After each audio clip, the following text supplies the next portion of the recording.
And boy, we've got a heck of a year to review. So former government whip, longtime member of parliament, came out of so many years there, still mostly sane. And thanks, Corey. It's great to be back on the program. Yeah, no, it's good to see you. And boy, what a time we're in. Well, what a fiasco. Yes. Yeah. I've never, as you said, I was there for 17 years from 93 to 2010, finished up my service as the government House Leader, cabinet position, full cabinet position. So I had the privilege and opportunity to sit at the big table, and of course 17 years both in opposition and government to experience the House of Commons on a day-to-day basis. And I have to admit, Corey, I have never seen such a mess as we have currently in Ottawa, and it's an absolute joke. It's no wonder the re-elected incoming president of the United States, is teasing our prime minister about being the governor of the 51st state, because we have zero respect at the international level and not a lot more at the domestic level. And that's reflected in the polls these days. Well, and outside of the polls, so for a lot of people watching politics, and that's it. I mean, in your job as government House Leader, you were immersed in, though, the procedures and things such as that. I mean, we've been in the midst of a filibuster for quite some time. And outside of, political weenies like us, like just kind of what does that mean? And what's the purpose of it? Like things are being hindered and bunged up in there. I mean, things aren't getting done. Yeah. Which might be a good thing. Well, perhaps, yeah. A lot of the things they do aren't all that great anyways. Yeah. Well, certainly not supported in Western Canada and Alberta in particular. So perhaps that, as I say, it's a very good thing. Now, for those people that aren't familiar, a filibuster is basically where one party uses the tools that they have in Parliament to carry a debate. And if necessary, all by themselves. They just put speakers after speaker up and speak to a motion. Yeah. And in the question of privilege, which we're debating now in the House of Commons and have been, I'll add, since September 26th. So 2.5 months, the House of Commons has been completely stalled of any business other than debating the Conservative question of privilege. And, I was involved in filibusters. I participated in a few myself. The government House Leader, if he has the ability, or she has the ability to take the time slot of the Leader of the Opposition, as I had on one occasion, you can speak for as long as you can keep talking. And but this is unique because a question of privilege takes precedent virtually over everything else. And that's why the opposition, as long as they stay united on this issue, I might add, because Singh doesn't stay united with the opposition on much, then they can debate it till the cows come home, until basically Parliament is adjourned roughly a year from now for an election. And the Conservatives, at least, have indicated they intend to continue this filibuster until then, if necessary, or until the government and specifically the Prime Minister capitulate and hand over these unredacted documents that the House has ordered.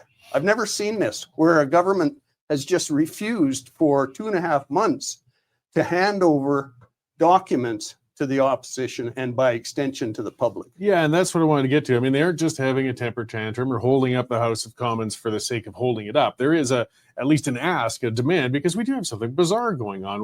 They've been ordered to say these documents on these issues. I think it was the green energy contracts. Yeah, or as the opposition refers to it, the green slush fund. Yes. So, yeah, I think I have the right name down here somewhere. The Sustainable Development Technology Canada Fund. There we go. So, yeah. But the government obviously something stinks to high heaven. That's why they don't want to release it. Absolutely.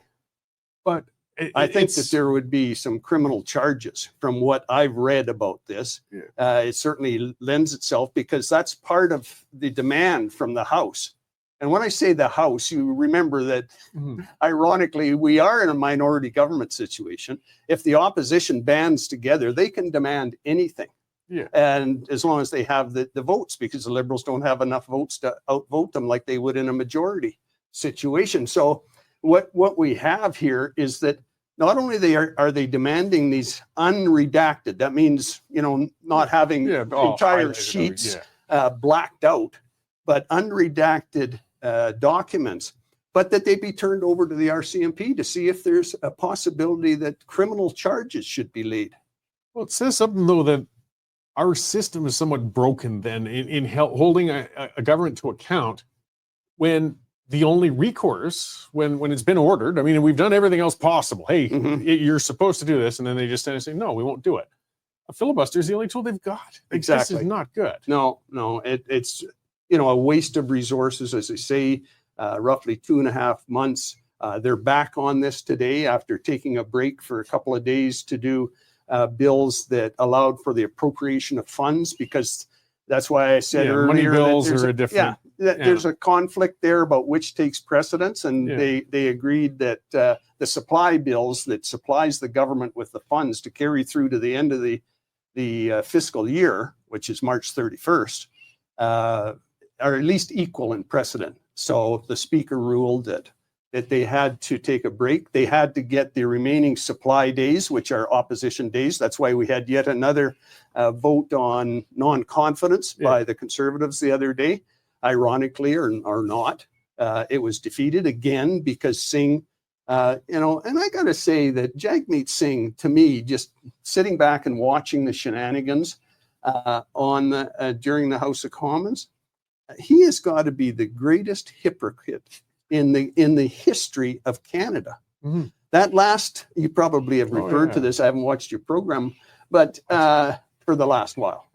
But that last motion for opposition motion for non-confidence in the government was actually crafted from the very words of Jagmeet Singh. Yeah.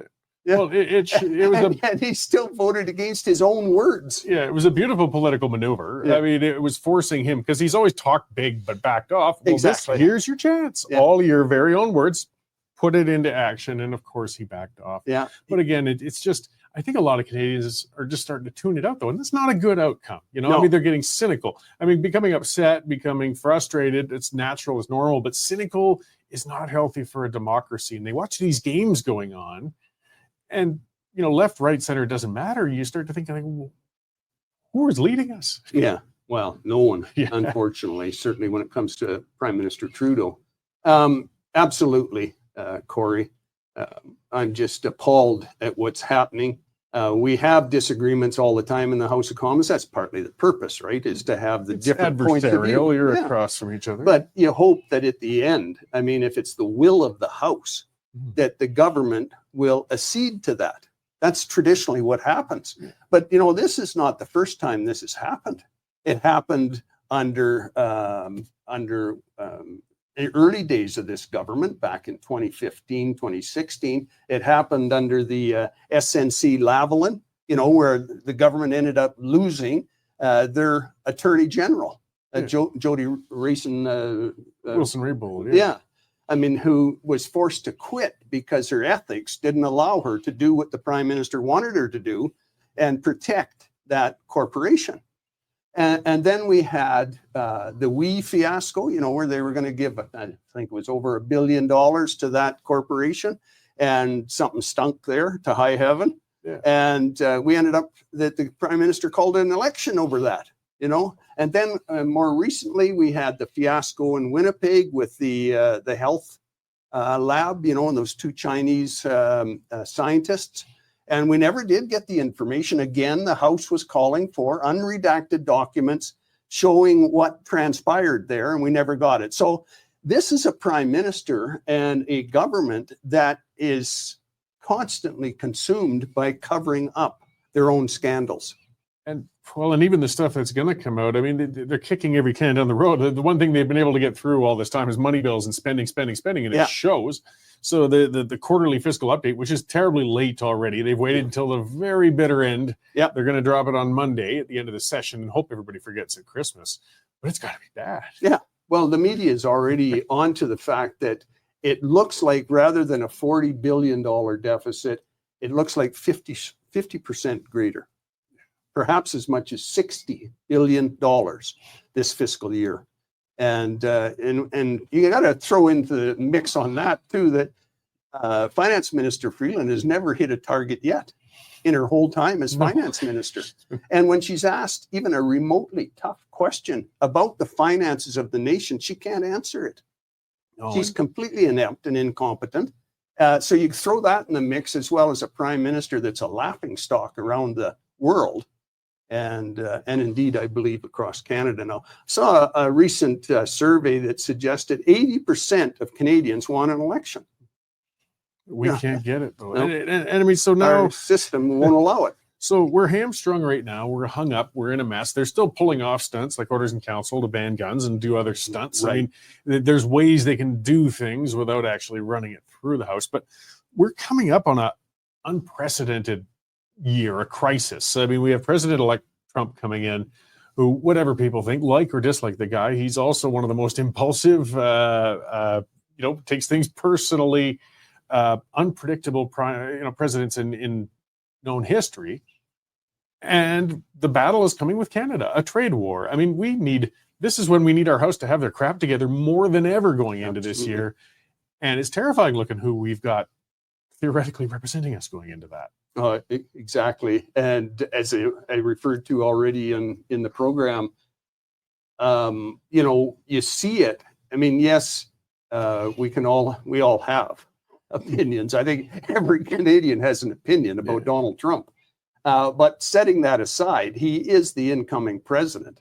He has learned things from his first tenure, and he's going to be taking action because of that. And when you have a president threatening, whether it comes to fruition or not, threatening a 25% tariff across the board on every product that we ship to our greatest trading partner, it's absolutely frightening, especially for small businesses that access the American market. Oh, yeah. And, we could see just an overabundance, unfortunately, of bankruptcies. Not that we're not experiencing enough as it is. No, we'd be devastated. I mean, we're speaking of somebody like, President-elect Trump. I mean, he is a man, a lot of talk about. He responds at least to strength or somebody he can respect. And that's the key word. Those are the things we're seeing right now. He has no respect for Trudeau. He holds him in contempt, and that's not going to change. This is going to go poorly. Plus, Trudeau's not. There's my bias coming in. He's not a strong man. No. He's not going to be able to stand this down. No, he's a fancy socks and tie and hairstyles and whatever. But I mean, when it comes to competence, sadly lacking. It just amazes me that there are still people. I was reading an article, column in the Toronto Star this morning. My goodness. And not surprisingly, Heather Malik was saying he's one of the great five that she produced for a short list of important Canadians for this year. I mean, there's people like her that will still support Justin Trudeau after everything he's done to destroy our nation. Yeah, I think she might have sustained a head injury at some point in her life. So Malik's a special sort of case, but it does say a lot there. But there's always that core. I mean, everything hits a bottom. Yeah. The Liberals are sitting at about 20%. There's those people who say, I will vote Liberal till I die. That's that 20%. It wouldn't matter who or what or however it was done. That's going to sit there. But I can't see how it's going to climb. Another thing I'm worried about, like I've written a column on it that'll come out in a little bit. It's a bit speculative, but we know how the political game plays and the regional play. Premier Smith's been fantastic in developing relationships with governors. She's going to the inauguration. Alberta has an office in Washington. We've been doing the job Canada should have been doing. Yep. And that might shield oil and gas if tariffs start coming. Because, Trump's no fool. He knows if you throw that tariff on Alberta oil and gas, the price at the pump of the States is going to rise up. And people are going to be upset with him on the States too. Yeah. So if he can find an out, maybe he'll carve out oil and gas. Yeah, exactly. I would think there would be an exemption coming if it gets that far. But then the temptation on Trudeau's part would be, well, I'm not going to let that happen. He might do like his father did and throw an outgoing tariff on Canadian oil and gas leaving here. Yeah. Then we're going to see a unity issue. I mean, hey, I'll sell more books than I ever have in a year. but still, for the sake of the country in Alberta, that's not going to be a good development. No, and as you said earlier, Corey, especially not at this particular time. At this particular time, when it comes to negotiating with the Americans in particular, but the Chinese and any other entity around the world, we need to be unified. on the international front. We're not going to be unified, obviously, in the House of Commons and on domestic issues like, the carbon tax, for example, because Pierre has clearly staked his future on that issue and others. But on an international front, and I have personal experience in this. I mean, when I was in opposition, I often traveled to foreign conferences with the minister that I was critic of. You still see that today. And, trying to present a somewhat unified position by all political parties. And we're not the only democracy that does that. I mean, the UK, Australia, they all do that when they're negotiating or when they're interacting with other foreign countries. So this, as you said, is a really crucial time. There are so many huge issues, not the least of war in the Middle East, war in the Ukraine, where as much as possible, we need our parliamentarians to set aside partisan differences and really operate. And Pierre has called for this, by the way, Pierre Poilievre. He has called on the Prime Minister as recently as last week to form a unified front on these issues. He was specifically speaking to opposition to the prospect of tariffs, but it could be on a multiple of issues at the international level. Well, then another challenge we have is our foreign affairs minister. Trudeau has appointed his intellectual peers to high cabinet positions, and it's showing. And Melanie, especially I would argue the big two, our finance minister and our foreign affairs minister. Yes, and again, it gets distressing. I mean, Melanie Joly is not commanding respect around the world. She's embarrassing herself and us through extension with her clear lack of knowledge whenever she's in a press conference or at a conference of any sort. I guess I'll leave you off with a big question, though. I mean, as we come into, election doesn't look like it's likely until a year from now. Maybe in spring at best.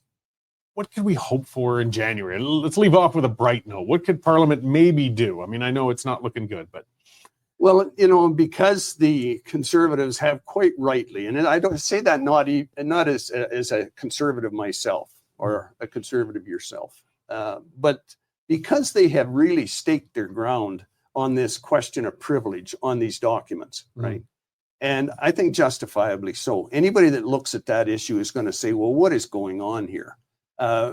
If they're resisting, Prime Minister Trudeau and his ministers, including ministers that allegedly funneled money, according to the Auditor General, funneled money to their own companies through this slush fund. If they're resisting to that extent, there must be something, as you said earlier, something really dirty there. So the only way I can see this resolved in January, February, whatever, going forward, is that there has to be some negotiation on that issue between the parties. Yeah. Now, whether it will happen that, for example, if they would provide certain information and still withhold some redacted. In the past, they've said, it's the issue of national security. That's why the documents are redacted. I can't see that applying to a green slush fund. But however it is, it's sort of like the postal strike. I mean, there has to, at some point, you would think there has to be some negotiation and where they can arrive at an agreement. Otherwise, as I see it, the House is going to be held up like this, as I said earlier, right through until the election. I mean, Jagmeet Singh, we used to think, okay, well, after he gets his MP pension near the end of February, perhaps then on the budget in March or April, perhaps the government will fall and we'll have a spring election instead of having to wait till October. But as of what he said the other day, when the Conservatives produced that non-confidence motion based on his own words, and he did ate himself alive, basically.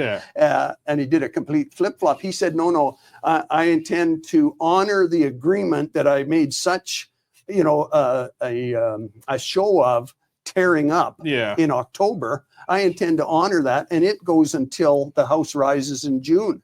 So that kind of takes, if that's true, and we never know with him what is true, but if that's true, then we're stuck until summer at least. Boy, and it's just not there's never a good year to have a hung parliament like that, but this is a really bad one we're going into. I'm really quite worried, to be honest. And I don't know, how you solve it. Many people have said, well, what is the problem? I mean, in a democracy, especially when you have poll after poll, never mind whether they're going to vote Conservative, Liberal, NDP, Bloc, whatever. but poll after poll showing the majority of Canadians want to exercise their right as citizens and vote. Yeah. And the government ignores it. Well, it's an ugly circumstance. Either way, we'll try to leave on a bright note. The weather's been good. Christmas is coming up. New Year's coming up. I hope you and Leah have a fantastic one. I really appreciate you coming in to talk to us about this, and I hope we can get you back in the new year. Maybe we'll see if we've had some progress Absolutely. to dissect. Well, that would be nice. It'd be nice to certainly have a more cheery conversation. But if I could, just before I go, I attended an event with Leah, my wife, a couple nights ago, and it was the Allies for a Strong Canada. It's a new organization. I don't know how many of your viewers are as concerned as I've been over the last year since the tragedy of October 7th with what happened in Israel. With the rise of anti-Semitism across our country, never mind around the world. I mean, it's not unique to Canada, but it's appalling that it is here and that our government is doing nothing. And so there's this new organization, and I would encourage everybody watching to go to Allies for a Strong Canada. It's easy to find. Google it. It costs nothing to join, to show your support for our fellow Jewish citizens and communities across Canada during this time when they're frightened to send their kids to school. They're frightened for their own safety.